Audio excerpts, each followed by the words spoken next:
What's going on, everybody? We are back today with another important topic that we need to talk about, and stuff that I haven't gotten really too much into so far on this channel, but we really do need to talk about it. So, California, what are you doing? Like, seriously, what are y'all doing over there? If you don't know, California's governor, Gavin Newsom, just signed another bill recently that allows essentially self-ID trans people to choose what prison they go to. I don't think I have to tell you how wrong that could be. Now, I'm also not going to say that there isn't something behind the bill, okay? Obviously, as a transsexual woman myself, I am not going to sit here and tell you that I would be fine with going to, a men's prison because I was born male. I also understand that saying that I shouldn't be able to go to a women's prison is wrong. I see both sides, but when you're talking actual trans people, we can actually have that conversation. But that's not what California is actually doing. And a lot of people might say, well, just don't go to prison, but that's easier said than done sometimes, right? I mean, not many people intend to break the law. I surely don't. I don't expect to be breaking the law anytime soon, but it's not even just going to prison, right? It's getting pulled over for not wearing a mask. Think of it like that. Sometimes in this country, we never know what we're going to get arrested for, or what would normally be a fine is going to constitute as arrest. And so for a trans woman, that absolutely scares me. I absolutely won't lie about that. It scares me to think that I would be gone and housed in with men. If I were to say, if I were speeding or something like that, and they decided that I was doing something wrong. I mean, what do they say? Like, the average person commits like 10 felonies a day. I don't know if that's the case, but there's something that some people talk about there. But even just something simple as being taken into custody is something that scares a lot of trans people, such as myself. But the way that California is going about it is not what they're writing into their bills are not beneficial. You can see where they are trying to be inclusive, but none of what they're doing is actually is reasonable. The reasonable thing would be to separate trans people into their own housing in jails and prison, right? I mean, that would be the most reasonable thing that I can think to do. But no. So California specifically stated in the bill, and I read the bill because I didn't really want to believe what the internet was putting out about it. But the bill is just as bad as everybody's saying it is. It specifically states that when you go into custody, the department to specify the individual's gender. Okay. So what the bill specifies is, in a private setting, ask each individual entering into custody of the department to specify the individual's gender identity, whether the individual identifies as transgender, non-binary, or intersex, and their gender pronouns. And the bill would prohibit department from disciplining a person for refusing to answer those questions. And then it goes on to say that it also prohibits staff, contractors, and volunteers of the department from failing to consistently use the gender pronoun an individual has specified in verbal and written communications with regard or regarding that individual involved. So, it seems like this bill is set up to like overprotect these trans people, which is a big issue. Is you can think that that's an issue, especially when you're talking to corrections folks who are dealing with some of the worst people in the world, right? They're talking about punishing the guards and everything like that are over these people for simply not getting an inmate's pronouns right. Think about that. I don't expect anybody to get my pronouns right half the time, okay? So they are expecting that anybody that self-IDs and is in custody and is in whatever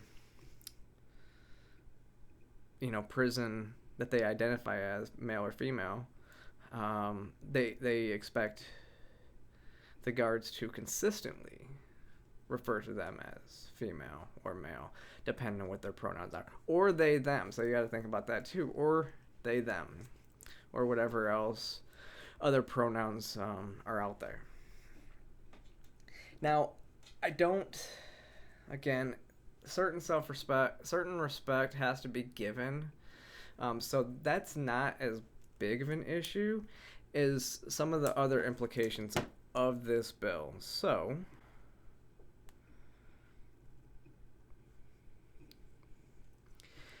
the main issue that comes with this, it's not just that they have to ask and know what your pronouns and everything are and call it. It is they are going to house you in whichever facility you identify as.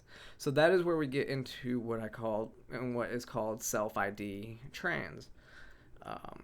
SelfID is very harmful to the community, if you didn't already know, and I'll give you some examples here in a little bit. But what the bill specifically states, and it says, the bill would additionally require the department to house the person in a correctional facility designated for men or women based on the individual's preference, except as specified. Now, yes, as specified is if they have a specific concern for security of individuals in there. So they have that protection, but do they really? Now think about this for a second, because this is what we're also seeing with doctors and treating trans kids, is that doctors right now are afraid to not diagnose somebody who is a transsexual child with gender dysphoria, because they're afraid that if they do that, then they are going to be deemed as transphobic, and then they are going to get canceled, and then their lives are ruined, right? They are afraid to actually properly diagnose trans kids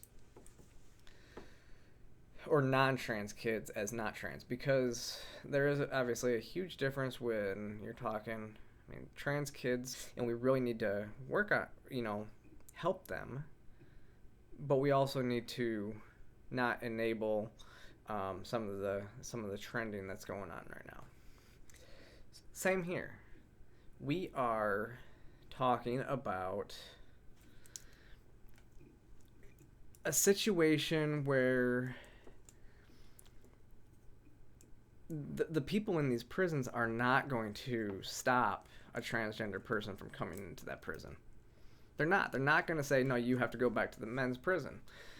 And we're really only talking about male to female in women's prisons, right? Because I don't ever actually see a female to male going into a men's prison anyways, or even wanting to. But that's just me. So really, we're only talking about all trans people in women's prisons. But the fact is that these people, again, that are working at the prisons are not going to take that chance with their career, with their livelihood, that the woke crowd is going to not come after them, because it would be a big story anytime that they say that they're not going to house a trans person because of security issues.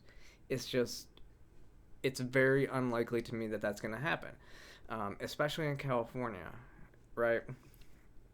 Now let's talk about this bill, because, so you guys know, it's Bill SB 132. It was introduced by none other than Scott Wiener, and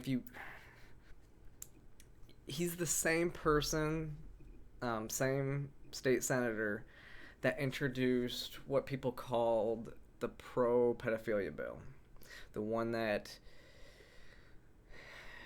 on its face made some sense, in terms of the LGBT issues.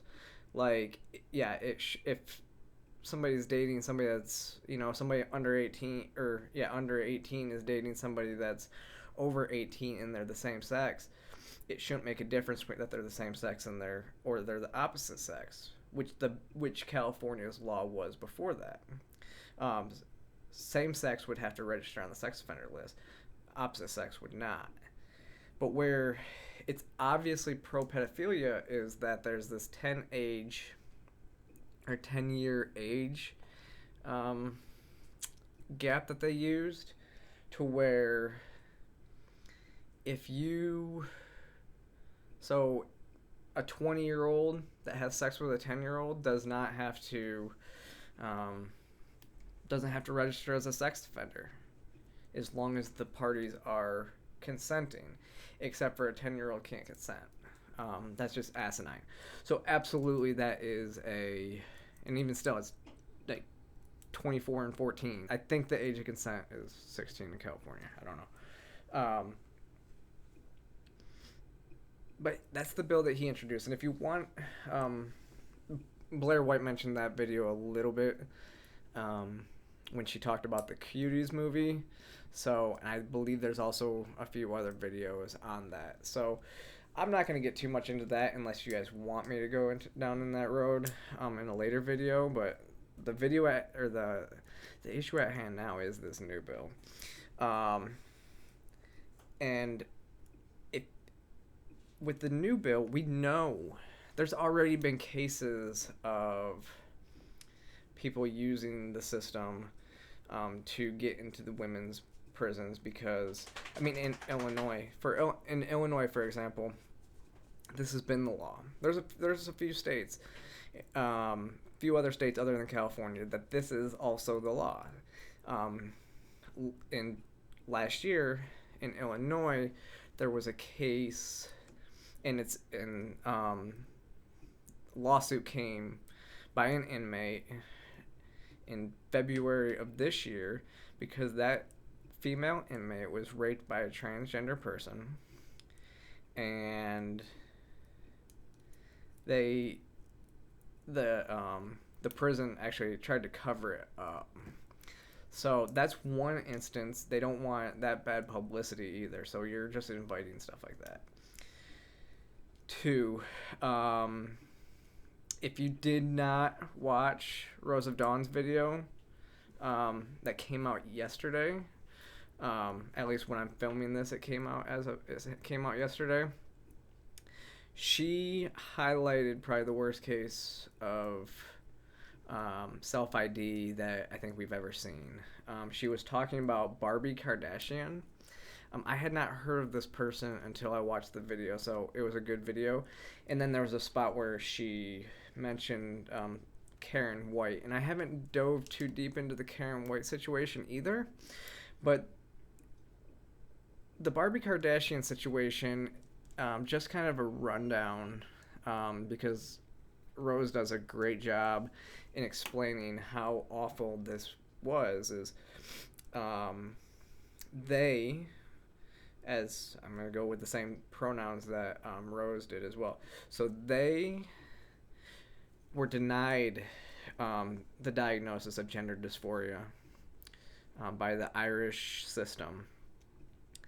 But they were still able to get their gender marker changed and get everything else changed. And then even though from a very young age, they saw their mom being abused by their dad, and then they never had respect for women. And so their whole lives, they have completely abused women.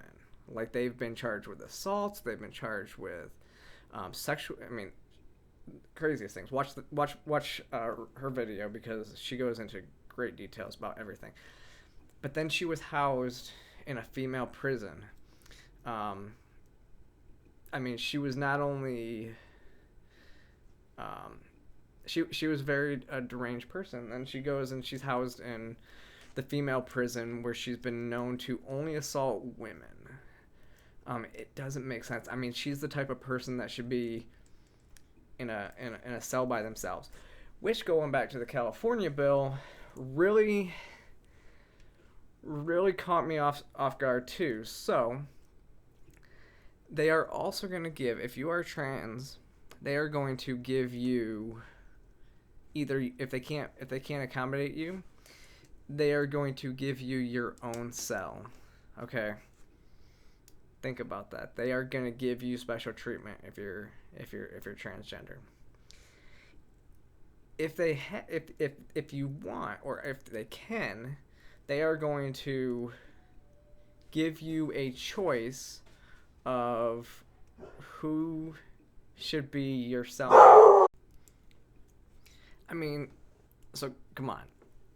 Tell me how this makes any sense. As Blair says, make it make sense to me. I don't understand.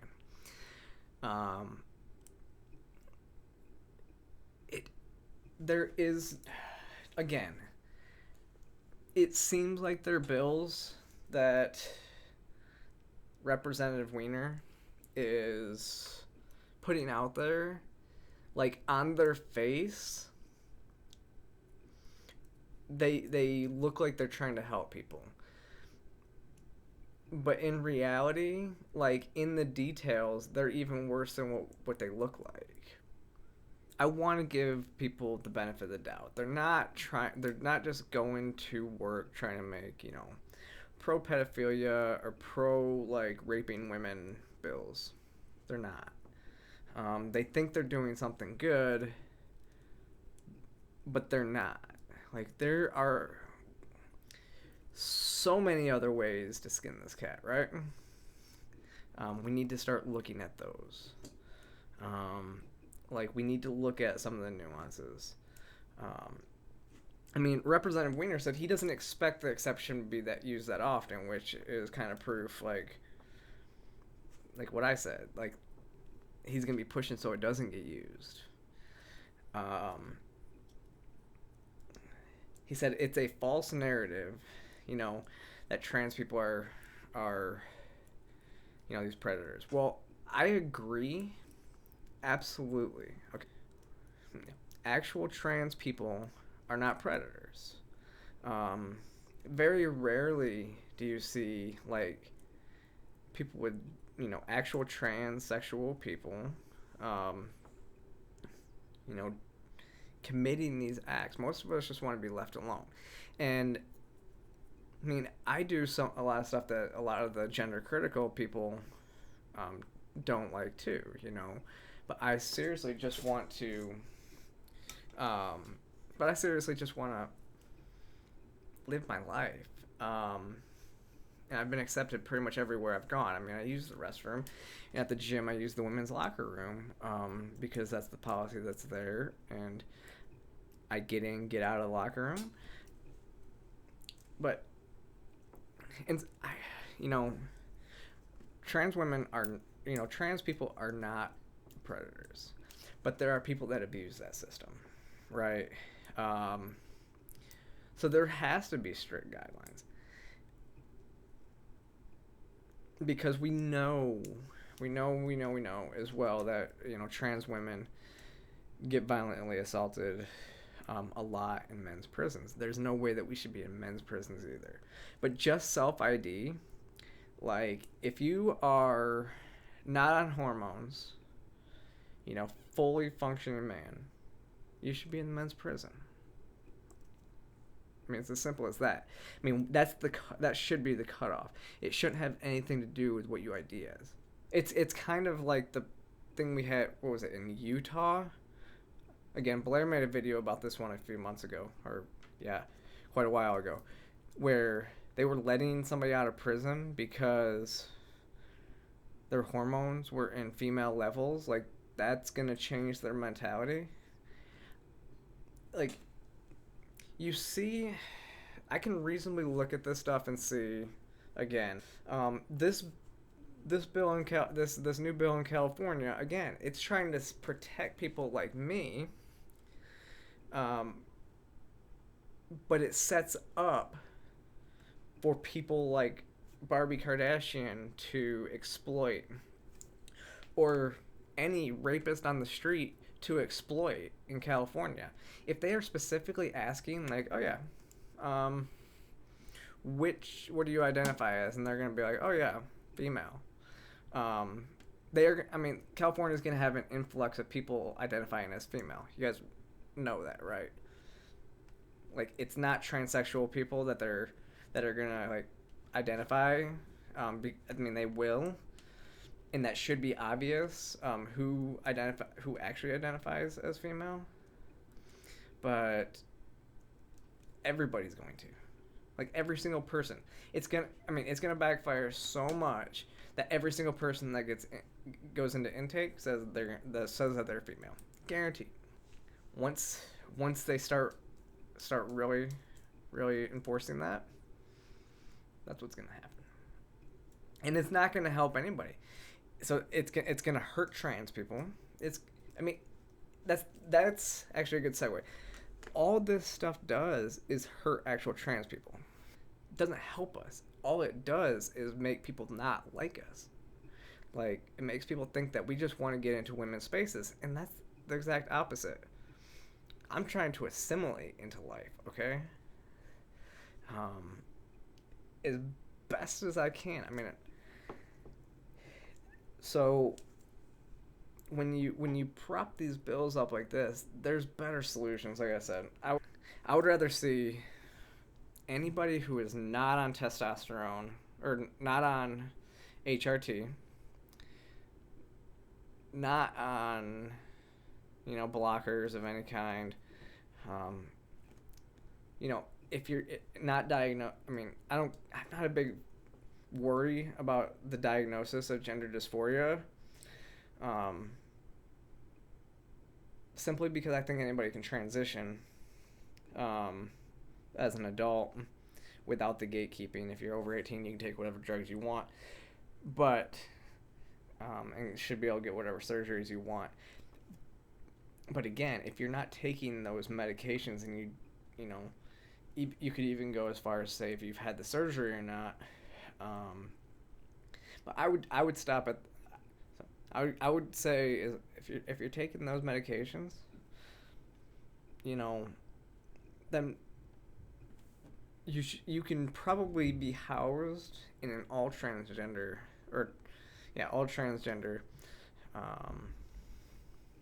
wing. One wing. Seriously, it's that one wing anywhere in the country, right? Or multiple wings in different parts of the country. Set them aside for trans men and women.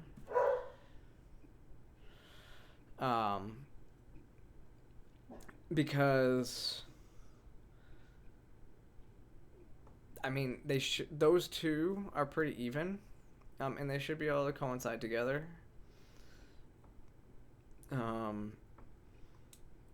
But I'm okay with not putting trans women in with women. Again, unless very specific criteria is met. Now, in the meantime, a lot of criteria has to be met because, again, I don't want to go into men's prison. I don't want to. If I ever got arrested, I don't want to go to the men's jail. Like, if I get arrested for not wearing a mask, I'm gonna be pissed because they're gonna put me in the men's jail here in Georgia. So, I'm just saying, with all of that, you know, I'll post some of the links to the articles that I showed. I'll post some of those links. I'll post the link to Rose of Dawn's video that she came out with, as well as Blair's videos. If obviously, I think if you're subscribed to me, you're probably subscribed to them as well. So go watch their videos, and then, you know, but definitely if you're not subscribed to me, subscribe right now and check out all my other stuff. Currently writing some more articles for Medium. Getting back on this. I'm DJing, like live stream, so please go watch my Twitch. I'm live streaming like at least 3 times a week right now. And I've been doing like 3 hours on Saturday. Actually, last weekend I did 5 hours. So just come, watch it. Watch. I mean, I play on Saturdays. I generally will play a little bit of everything. Like, and when I say everything, I mean everything. Not just electronic music. Now, it's got that electronic background. It's based in electronic music. But you know, it's got a little bit of everything for, you know, something for everyone. And then you guys, if you follow me on Twitter, you guys have seen some of my DJ videos pop up on Periscope. Again, I'm trying, you know, look for followers on Twitch. So go there, follow me. If you guys are artists and you want to stream, I don't care what genre, let me know. My site is set up to be kind of an open mic night type deal, and, you know, just let me know. We'll make it happen. Get you out there and streaming. And I always love playing on there and playing live. So hope to see you next time.